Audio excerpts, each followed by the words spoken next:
Patatanggalan daw ng baril ni PNP Chief Nicolas Torre ang mga pulis na hindi marunong umasinta.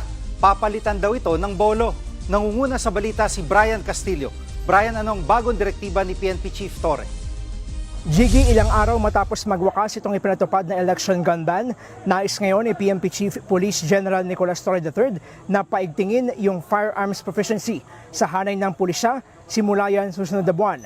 Ito ang inunsyo ni Torre sa pagsisimula ng 3rd PNP Press Corps Invitational Shoot Fest dito sa Camp Karingal sa Quezon City, kung saan napasample pa itong si Torre sa maaksyong pagpapaputok ng baril at maging sa pag-asinta ng mga target. Ayon kay Torre, bukod sa maayos sa pangangatawan ay dapat maging tila sharpshooter o biyasa sa paggamit ng baril itong mga pulis. Babala pa niya, yung mga pulis daw na sasablay umasinta sa mga target ay posibleng matanggalan ng baril.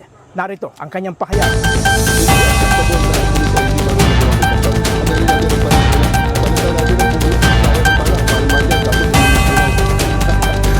Bagamat meron naman na regular na marksmanship proficiency test ng ilang hanay, ayon kay Torre ay napansin niya na hindi masyadong sinaseryoso yung pagpapatupad nito, kaya sabi niya ngayon ay magkaroon ng mas mahigpit na papantayan simula yan doon sa mga patrolman hanggang sa mga general.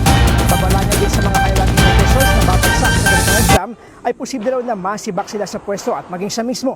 Sabi niya ay handa siyang itaya yung kanyang ranggo at posisyon kung siya rin ay babagsak sa gun handling skills. Kung bumagsak ako, di magpapa-try ako, magre-retire ako. So, ganun ang gagawin natin. Pag tinest sila at bagsak sila sa marksmanship, abay, tatanggalin ko ang mga commanders na hindi makakapasa sa ating proficiency testing.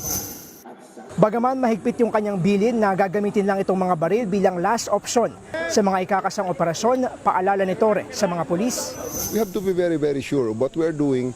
Buhay ang nakataya rito eh.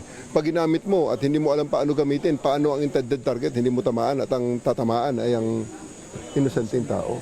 So, ayaw natin nun. Yan muna ang latest mula dito sa Camp Karingal sa Quezon City. Balik sa iyo, Jiggy. Yan ang ulat ni Brian Castillo mula sa Camp Karingal sa Quezon City.